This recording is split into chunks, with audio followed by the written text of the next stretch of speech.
Hello विद्यार्थी मित्रांनो, मी आहे तुमची बायोलॉजी मेंटर स्नेहा मॅम आणि तुमचं ई सारथी या ऑनलाईन प्लॅटफॉर्मवर खूप खूप स्वागत आहे. तर आपण आज 10वीचा बोर्डचा चॅप्टर नंबर 3 ज्याचं नाव आहे life processes in living organism 2 हे खूप जास्त महत्त्वाचे चॅप्टर आहे, ज्यावर प्रत्येक वर्षी ॲव्हरेजली 8 मार्कचे प्रश्न जे आहेत हे विचारले जातात. तर हा टॉपिक तुम्ही विचार करू शकता किती जास्त महत्त्वाचा आहे. तर ह्याच चॅप्टरचे इम्पॉर्टंट टॉपिक आपण आजच्या लेक्चरमध्ये डिस्कस करणार आहोत. मग आजच्या लेक्चरमध्ये आपण काय डिस्कस करणार आहोत, तर असेक्शुअल रिप्रोडक्शन ॲनिमलमध्ये कशा प्रकारे होते आणि ह्या सोबत प्लांटमध्ये सेक्शुअल रिप्रोडक्शन म्हणजेच प्लांटचा आपण काय म्हणू शकतो, सेक्शुअल युनिट कोण आहे प्लांटचं, तर फ्लावर. तर त्या फ्लावरचं स्ट्रक्चर आणि या सोबत पॉलिनेशन कशा प्रकारे होत असते हे आपण आजच्या ह्या लेक्चरमध्ये कव्हर करणार आहोत. तर शेवटपर्यंत हे लेक्चर बघायला विसरू नका. ओके, तर चला सुरुवात करूया आपल्या आजच्या या टॉपिकला. तर व्हॉट इज रिप्रोडक्शन? जेव्हा एखादं ऑर्गॅनिझम स्वतःसारखं आणखी दुसरं नवीन ऑर्गॅनिझम बनवते, ह्या प्रोसेसला म्हणतो आपण रिप्रोडक्शन. जसं की या पिक्चरमध्ये तुम्ही बघू शकता, ही जी कॅट आहे, ह्या कॅटनी स्वतःसारखे काय बनवले, नवीन बच्चू बनवले, म्हणजे तिच्यासारखेच त्यांनी बच्चू बनवले. ह्या सोबत आपण सुद्धा आपल्या लिव्हिंग ऑर्गॅनिझममध्ये सुद्धा काय, जेव्हा स्वतःसारखेच दुसरे बाळ जन्माला घातले जाते, ह्या प्रोसेसला म्हणतो आपण व्हॉट, रिप्रोडक्शन. तर हे जे रिप्रोडक्शन आहे हे दोन प्रकारचं होत असते. एक आहे व्हॉट, असेक्शुअल रिप्रोडक्शन, तर दुसरं आहे सेक्शुअल रिप्रोडक्शन. मग असेक्शुअल रिप्रोडक्शन म्हणजेच काय, तर ज्याच्यामध्ये मेल आणि फिमेल गमेट्यांचं इन्व्हॉल्वमेंट नसते, फक्त एकच ऑर्गॅनिझम रिस्पॉन्सिबल असते एखाद्या बाळाला जन्म घालण्यासाठी, त्याला असेक्शुअल रिप्रोडक्शन म्हणतो.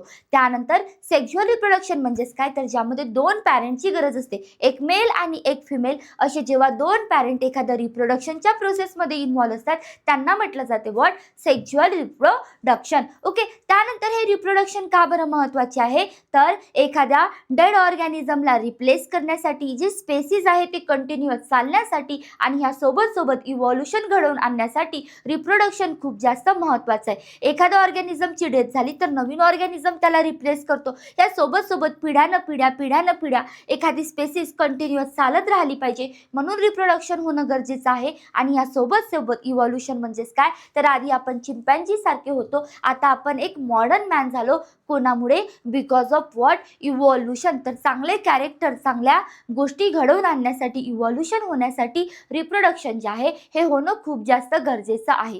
त्यानंतर रिप्रोडक्शन जे आहे ही लाईफ प्रोसेसेस नाही आहे. बरोबर आहे, का नाही आहे, कारण की जसं आपल्याला जगण्यासाठी अन्नाची गरज पडते, आपल्याला खावं लागते, आपल्याला जेवण करावं लागते, डायजेशन करावं लागते, ह्या सोबत ब्रीदिंग करावं लागते, तर ह्या काय झाल्या, essential life processes. But reproduction जर कोणी नाही केलं तर तो काय मरणार आहे का, नाही. त्याच्यामुळे रिप्रोडक्शन जे आहे हे लाईफ प्रोसेसेस नाही आहे. तर चला बघूया आता कशा प्रकारे ॲनिमलमध्ये असेक्शुअल रिप्रोडक्शन होत असते. तर सगळ्यात आधी आहे व्हॉट, बायनरी फिशन. कोणामध्ये होत असते, तर अमिबामध्ये. मग कोणतं बायनरी फिशन आपल्याला अमिबामध्ये बघायला मिळते, तर अमिबामध्ये जे बायनरी फिशन आपण बघतो ते आहे इरेग्युलर बायनरी फिशन. मग इरेग्युलर बायनरी फिशन म्हणजेच काय, तर कोणत्याही प्लेनमध्ये अमिबा तुटला जातो. कोणत्याही प्लेनमध्ये जेव्हा अमिबा तुटला जातो, म्हणजे एका अमिबापासून अमिबा कोणत्याही प्लेनमध्ये तुटतो आणि एका अमिबापासून जेव्हा दोन डॉटर सेल बनतात, जेव्हा दोन अमिबा बनतात,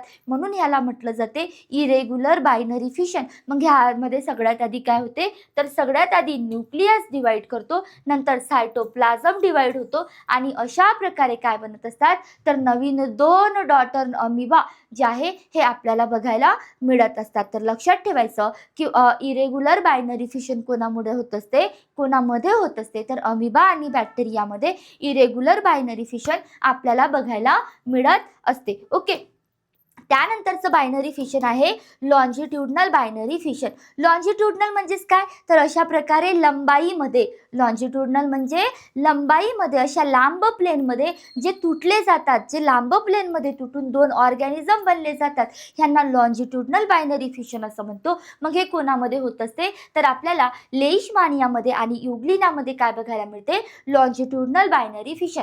मग लॉन्जिट्युडनल होत आहे म्हणजेच काय, तर जे लेishmania आहे तिच्यामुळे काला आजार रोग होत असतो. कोणता, काला आजार रोग जो आहे, डिसीज जो आहे, हा कोणामुळे होत असते? लेishmaniaमुळे. तर ही जी लेishmania आहे, ही सगळ्यात आधी हा जो तुम्हाला स्ट्रक्चर दिसत आहे थ्रेड लाईक, ह्याच्यापासून आणखी एक थ्रेड म्हणजे सगळ्यात आधी लेishmania एक नवीन फ्लॅजेला बनवेल, नंतर हळूहळू त्याच्या न्यूक्लियसला डिवाइड करेल आणि अशा प्रकारे एका लॉन्जिट्यूडनल प्लेनमध्ये हे जे आहे हे तुटले जातील आणि एका लेishmaniaपासून 2 लेishmania बनतील. त्याच प्रकारे युग्लिनामध्ये सुद्धा युग्लिना जी आहे ती हळूहळू एक नवीन फ्लॅजेला तयार करेल, स्वतःच्या न्यूक्लियसला डिवाइड करेल, 2 न्यूक्लियस 2 फ्लॅजेला आणि अशा प्रकारे लॉन्जिट्यूडनल प्लेनमध्ये ब्रेक होऊन काय तर 2 नवीन युग्लिना जे आहे हे काय होत असतात?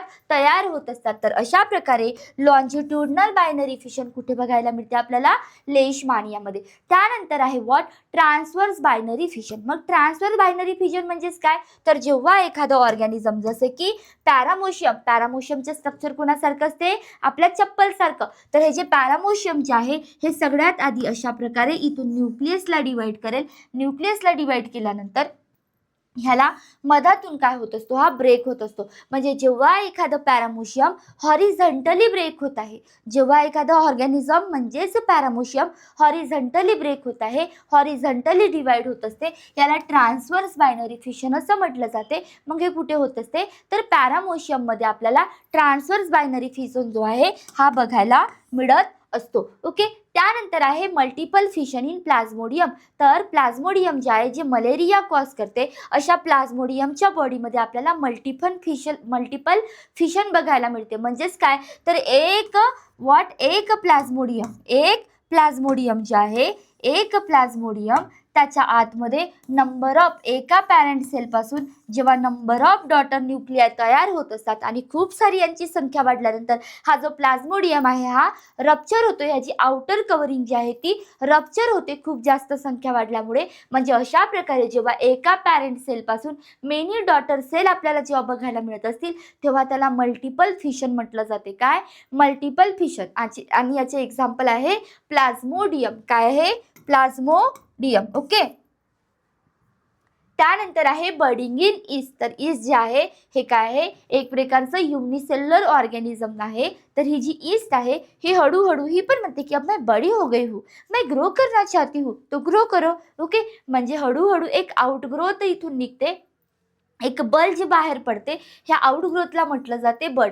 मग आधी एक बड बाहेर येईल, नंतर हळूहळू न्यूक्लियस स्वतःला डिवाइड करेल, त्यानंतर सायटोप्लाझम जो आहे तो सुद्धा स्वतःला डिवाइड करेल आणि अशा प्रकारे काय तर एक आउटग्रोथ बाहेर पडली, सायटोप्लाझमनी डिवाइड केलं, न्यूक्लियसनी डिवाइड केलं आणि अशा प्रकारे हा जेव्हा काय होतो की हे म्हणतो की अब मेरे पास सब आ गया है, अब मैं डिवाइड होता हूँ. तर अशा प्रकारे डॉटर इज जो आहे हा तयार होत असतो. डॉटर इज जो आहे तो काय होत असतो? तयार होत असतो. म्हणजे बडिंग जे आहे कुठे बघायला मिळते आपल्याला? ईस्टमध्ये. ह्या सोबत बडिंग जी आहे कुठे बघायला मिळत असते आपल्याला?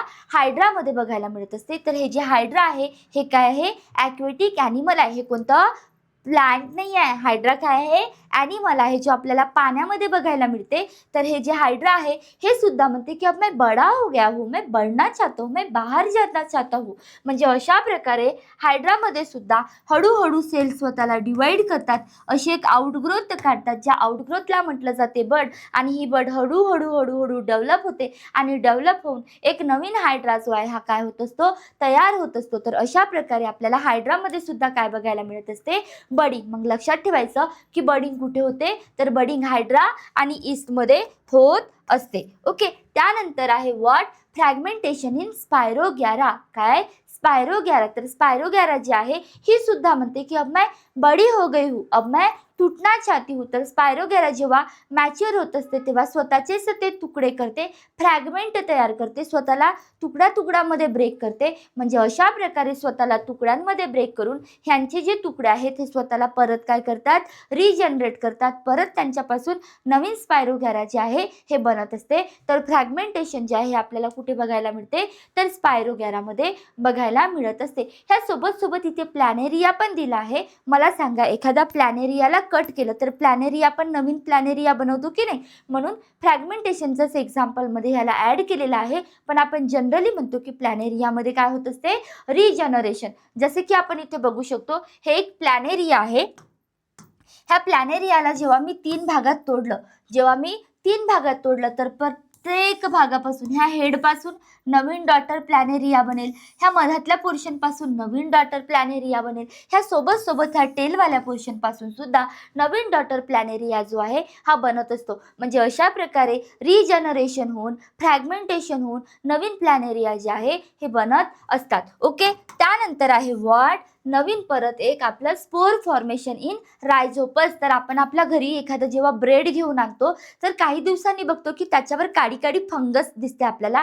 मग त्याची फंगस आपल्याला त्या ब्रेडच्या वर बघायला मिळते. That is nothing but what, bread mould. मग ते काय असते, ब्रेड मोल्ड असते. तर ह्या ब्रेड मोल्डवर अशा प्रकारचे फंगस जे आहेत हे आपल्याला बघायला मिळत असतात. आणि या फंगसच्या बॉडीमध्ये अशी स्फेरिकल बॉडी असते ज्याचं नाव आहे स्पोरॅन्जियम. ह्या स्पोरॅन्जियमच्या आतमध्ये असतात स्पोर.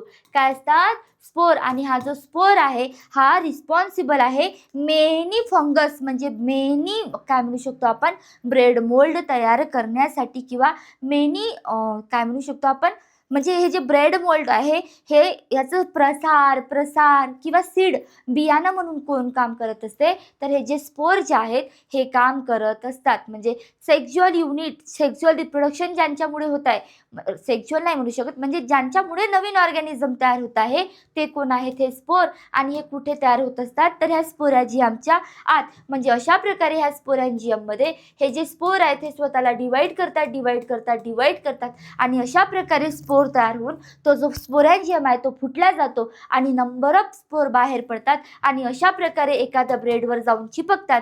त्यांना सगळा मीडियम मिळतो ग्रो होण्यासाठी आणि स्वतःची इथे ते ग्रोथ दाखवतात. अशा प्रकारे काळ्या कलरचं फंगस आपल्याला बघायला मिळते. तर यालाच म्हटलं जाते स्पोर फॉर्मेशन इन रायझोपस. काय म्हटलं जाते, स्पोर फॉर्मेशन इन रायझोपस. तर हे काय एक प्रकारचं आपल्या ब्रेडवर येणारी जी मोल्ड आहे ह्याच्यामध्ये स्पोर फॉर्मेशन होत असते. ओके, त्यानंतर आपले जे प्लांट आहेत ह्या प्लांटमध्ये आपल्याला बघायला मिळतो व्हेजिटेटिव्ह प्रोपोगेशन. मग व्हेजिटेटिव्ह प्रोपोगेशन म्हणजेच काय, तर प्लांटच्याच एखाद्या पार्टपासून नवीन प्लांट तयार होत असेल तर हे सुद्धा असेक्शुअल रिप्रोडक्शनचं प्रकार आहे. जसं की आपण बघतो की पोटॅटो आहे, पोटॅटोचे आपण आयबर्ड घेतले, त्यांना जमिनीमध्ये लावलं, नवीन पोटॅटो तयार होईल. या सोबत आपण जिंजर घेतलं, जिंजरचं रायझोम घेतलं, त्याला जमिनीमध्ये टाकलं, त्याच्यापासून नवीन जिंजर तयार होईल, जिंजरचं झाड तयार होईल. ह्या सोबत काय, तर आपले जसे स्वीट पोटॅटो आहेत त्याचे रूट घेतले आपण, त्याच्यानंतर त्याचे सकर घेतले, म्हणजेच रूट पण घेऊ शकतो आपण, स्टेम पण घेऊ शकतो. तर त्याच्यापासून सुद्धा काय नवीन प्लांट जे आहेत ते तयार होत असतात. जसं की आपलं ओनियनचं बल्ब आहे, ब्रायोफायलमचं लीप आहे. तर ह्यांच्यापासून म्हणजे व्हेजिटेटिव्ह पार्टपासून जेव्हा नवीन ऑर्गॅनिझम तयार होत असतो तर हे सुद्धा एक्झाम्पल आहेत कशाचे, तर असेक्झुअल रिप्रोडक्शनचे. त्यानंतर आहे आर्टिफिशियल व्हेजिटेटिव्ह रिप्रोडक्शन. जसं की आपण रूट कटिंग करतो, स्टेम कटिंग करतो, बडिंग करतात, ग्राफ्टिंग करतात. तर हे सुद्धा काय आहेत, असेक्झुअल रिप्रोडक्शनचे प्रकार. ह्या सोबत आपण टिश्यू कल्चर लॅबमध्ये पानाचा एक छोटासा तुकडा घेतो, त्याला एका मीडियावर टाकतो आणि त्याच्यापासून नवीन प्लांट तयार होत असतो. म्हणजे अशा प्रकारे काय, तर आपण काय करू शकतो, आर्टिफिशियली सुद्धा नवीन प्लांट जे आहेत हे तयार करू शकतो किंवा मल्टिप्लाय करू शकतो. तर हे सगळे झाले काय, आपल्या असेक्शुअल रिप्रोडक्शन. म्हणजे ॲनिमलमध्ये कशा प्रकारे असेक्शुअल रिप्रोडक्शन होत असते, प्लांटमध्ये कशा प्रकारे असेक्शुअल रिप्रोडक्शन होत असते, हे आपण आजच्या लेक्चरमध्ये कव्हर केलं. आता आपल्याला काय बघायचं आहे की बोर्डच्या एक्झाममध्ये ह्यावर प्रश्न विचारला जाते की फ्लावरचं स्ट्रक्चर एक्सप्लेन करा, आणि परत विचारलं जाते टाईप्स ऑफ फ्लावर आणि कोणतं पॉलिनेशन प्लांटमध्ये आपल्याला बघायला मिळते. तर चला सुरुवात करूया फ्लावरच्या स्ट्रक्चरबद्दल. ओके, तर फ्लावरमध्ये किती वर्ल असतात, 4 वर्ल असतात. देअर आर 4 वर्ल्स जे आहेत ओके आपल्याला फ्लावरमध्ये बघायला मिळतात. मग कोणते कोणते असतात, तर सगळ्यात आधी आहे फ्लावरमध्ये आपण एक स्ट्रक्चर बघतो जे ग्रीन कलरची बॉडी असते. दॅट ग्रीन कलरची body is nothing but calyx. तर हे जे ग्रीन कलरची बॉडी फुलामध्ये आपल्याला बघायला मिळते ह्याला कॅलिक्स म्हटलं जाते, जे फ्लावरला सपोर्ट देण्याचं काम करते. इथे आपण बघू शकता तुम्ही ही जी ग्रीन कलरची आपल्याला बॉडी मिळत आहे, ग्रीन कलरचे हे जे लिफी स्ट्रक्चर आहेत, that green leafy structure is called as what, calyx which provide support to flower. फ्लावरला सपोर्ट देण्याचं काम कोण करत असते? कॅलिक्स. ओके, आणि ह्या सोबत हे फ्लावरला काय करत असते? आपण म्हणू शकतो येस सपोर्टच म्हणू शकतो. तर फ्लावरला सपोर्ट देण्याचं काम कोण करते? कॅलिक्स. त्यानंतर कॅलिक्सच्या एका पेटलला, म्हणजे कॅलिक्सचा हा जो सिंगल पार्ट आहे, कॅलिक्सच्या ह्या सिंगल पार्टला म्हटलं जाते सेपल. म्हणजे हा एक sepal, sepal, sepal, sepal, sepal एकत्र आले तर बनत असतो कॅलिक्स. आणि ह्याचं काम आहे सपोर्ट करणे फ्लावरच्या स्ट्रक्चरला. फ्लावरच्या ज्या पाकड्या आहेत त्यांना होल्ड करून ठेवण्याचं काम कोण करत असते? कॅलिक्स. त्यानंतर आपल्याला फ्लावरमध्ये बघायला मिळतात पेटल्स. तर हे जे आपल्याला ब्राईट कलरची बॉडी आपल्याला बघायला मिळते, जे ब्राईट कलरचे आपल्याला काय बघायला मिळत असतात? वर्ल बघायला मिळत असतात. दॅट ब्राईट कलरच्या वर्लला, म्हणजे ह्या ज्या फुलांच्या पाकड्या आहेत ह्यांना म्हटलं जाते व्हॉट? करोला. काय म्हणतो आपण ह्यांना? करोला. जर ग्रुपमध्ये असतील, खूप साऱ्या फुलांच्या पाकड्या एकत्र आहेत तर करोला, पण एका फुलाच्या पाकळीला म्हटलं जाते पेटल. काय म्हणतो आपण? पेटल. मग पेटल, पेटल, पेटल मिळून एकत्र आले बनले काय? करोला. काय बनले? करोला. त्यानंतर फ्लावरमध्ये आपल्याला काय बघायला मिळते? तर फ्लावरमध्ये आणखी 2 वर्ल बघायला मिळतात. एक आहे व्हॉट? तर एक आहे फिमेल रिप्रोडक्टिव्ह पार्ट. कोण आहे? Female reproductive part. मग त्याच्यामध्ये कोण येतं? स्टिग्मा, स्टाईल, ओके, ओव्हरी, आणि ओव्हरीच्या आतमध्ये असतो ओव्ह्यूल. तर ह्याला म्हटलं जाते फिमेल रिप्रोडक्टिव्ह पार्ट, ज्याचं नाव आहे कार्पेल, ज्याला पिस्टिल म्हटलं जाते, किंवा आपण ह्याला गायनोशियम असं म्हणतो. काय म्हटलं जाते? गायनोशियम. मग ह्याचं काम काय आहे? तर रिप्रोडक्शन करणे, सेक्शुअल रिप्रोडक्शनमध्ये मदत करण्याचं काम जे आहे हे कोण करत असते? तर हा जो फिमेल पार्ट आहे तो सेक्शुअल रिप्रोडक्शनमध्ये इन्व्हॉल्व असतो. ह्या सोबत इथे मेल पार्ट कोणता आहे? तर अँथर आणि फिलामेंट. तर हे जे अँथर आणि फिलामेंट आहेत ह्यांना म्हटलं जाते स्टेमन, किंवाच आपण ह्यांना म्हणतो अँड्रोशियम. काय म्हणतो? अँड्रोशियम. तर अशा प्रकारे अँड्रोशियमला मेल पार्ट म्हटलं जाते. ह्याच्यामध्ये प्रेझेंट असतात अँथर आणि ह्याला म्हटलं जाते फिलामेंट. अँथरच्या आतमध्ये असतात पोलन ग्रेन. अँथरच्या आतमध्ये काय असतात? Pollen grain. एखाद्या फ्लावरला तुम्ही घ्या आणि तुमच्या हातावर रब करा. जेव्हा फ्लावरला आपण एखाद्या आपल्या हातावर रब करतो तर जो पावडर आपल्या हाताला चिपकतो, that powder is nothing but what? Pollen grain. तर मग पोलन ग्रेन कुठे तयार होत असतात? अँथरमध्ये. मग अँथरचं काम आहे मेल गमेट तयार करणे. मग मेल गमेट कुठे तयार होत असतात? अँथरमध्ये. फिमेल गमेट कुठे तयार होत असतात? तर आपल्या कार्पेलमध्ये. कार्पेलमध्ये फिमेल गमेट तयार होतात, तर अँथरमध्ये म्हणजे स्टेमनमध्ये मेल गमेट जे आहेत ते काय होत असतात? तयार होत असतात. त्यानंतर आपण बघतोय की एक फ्लेशी बॉडी अशा प्रकारे बघायला मिळत असते. ओके, ह्याला काय म्हटलं जाते? ह्याला म्हटलं जाते रिसेप्टॅकल. ह्याला काय म्हटलं जाते? रिसेप्टॅकल. तर हे सुद्धा फ्लावरच्या स्ट्रक्चरला काय करते? सपोर्ट करते. काय करत असते? सपोर्ट करत असते. आणि त्याच्यानंतर जी दंडी असते, जो स्टेम असतो, जो फ्लावरला होल्ड करून ठेवतो, जो stock like structure which hold the flower, which support the flower, ह्याला म्हटलं जाते व्हॉट? पेडंकल. काय म्हटलं जाते? पेडंकल, किंवा आपण ह्याला पेडिसिल असं सुद्धा म्हणत असतो. तर अशा प्रकारे हे झालं व्हॉट? फ्लावरचं स्ट्रक्चर. ह्यावर डायग्राम काढा असं प्रश्न विचारला जातो आणि परत ह्याच्या सगळ्या पार्टला एक्सप्लेन करा असा प्रश्न असतो. कॅलिक्सचं काम आहे फ्लावरला सपोर्ट करणे. करोलाचं काम आहे की कशाला, म्हणजे ते ब्राईट कलरचे असतात आणि पॉलिनेटरला अट्रॅक्ट करतात. त्यानंतर मेल गमेट आणि फिमेल गमेट तयार करण्याचे काम कोणाचे आहे? तर कार्पेल आणि पिस्टिलचे, जे ॲक्च्युअलमध्ये नवीन सीड्सचं फॉर्मेशन करतात, जे नवीन ऑर्गॅनिझम बनवण्याचं काम करतात, ते कोण आहेत मेन? तर आपलं स्टेमन आणि कार्पेल आणि पिस्टिल. ओके, तर अशा प्रकारे हे आपण बघितलं फ्लावरचं स्ट्रक्चर. त्यानंतर 2 प्रकारचे फ्लावर आपल्याला बघायला मिळतात. एक असतो बायसेक्शुअल फ्लावर, तर एक असतो युनिसेक्शुअल फ्लावर. मग बायसेक्शुअल फ्लावर म्हणजेच काय? तर असं फ्लावर ज्याच्यामध्ये दोन्ही सेक्स प्रेझेंट आहेत, मेल पण आणि फिमेल पण. म्हणजे ज्याच्यामध्ये स्टिग्मा, स्टाईल, ओव्हरी प्रेझेंट आहे, ज्यामध्ये अँथर आणि फिलामेंट प्रेझेंट आहे. म्हणजेच कार्पेल आणि पिस्टिल, कार्पेल पिस्टिल एकच आहे. कार्पेल आणि स्टेमन जेव्हा एकाच फ्लावरमध्ये प्रेझेंट असतील, म्हणजेच आपण म्हणू शकतो की अँड्रोशियम आणि गायनोशियम जेव्हा एकाच फ्लावरमध्ये प्रेझेंट आहेत, त्या फ्लावरला म्हटलं जाते bisexual flower. But what is unisexual flower? तर ह्यामध्ये फक्त कोणतं तरी एकच काय असेल?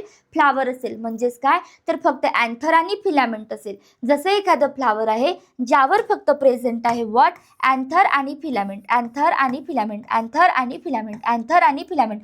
म्हणजे जिथे फक्त स्टेमन प्रेझेंट आहे, ओके, म्हणजे एखाद्या फ्लावरवर फक्त एकच सेक्स प्रेझेंट आहे, फक्त मेल सेक्स प्रेझेंट आहे, म्हणून हा युनिसेक्शुअल फ्लावर. इथे पण तुम्ही बघू शकता ह्या फ्लावरमध्ये काय स्टिग्मा स्टाईल, इकडे ovary, stigma style ovary, stigma style ovary, म्हणजे जिथे फक्त फिमेल पार्ट प्रेझेंट आहे, म्हणजे फक्त कार्पेल प्रेझेंट आहे किंवा फक्त पिस्टिल प्रेझेंट आहे, अशा फ्लावरला सुद्धा आपण म्हणतो युनिसेक्शुअल फ्लावर. म्हणजे काही फ्लावर असे असतात की ज्यांच्यावर फक्त एकच काय म्हणू शकतो आपण सेक्स जो आहे हा प्रेझेंट असतो. ओके, त्यानंतर आता आपल्याला बघायचं आहे मेकॅनिझम ऑफ पॉलिनेशन. ह्यावर सुद्धा प्रश्न आपल्या बोर्डच्या एक्झाममध्ये विचारले जातात. मग पॉलिनेशनचे दोन प्रकार आपल्याला बघायला मिळतात. एक असतो सेल्फ पॉलिनेशन आणि एक असतो क्रॉस पॉलिनेशन. मग सेल्फ पॉलिनेशन म्हणजेच काय?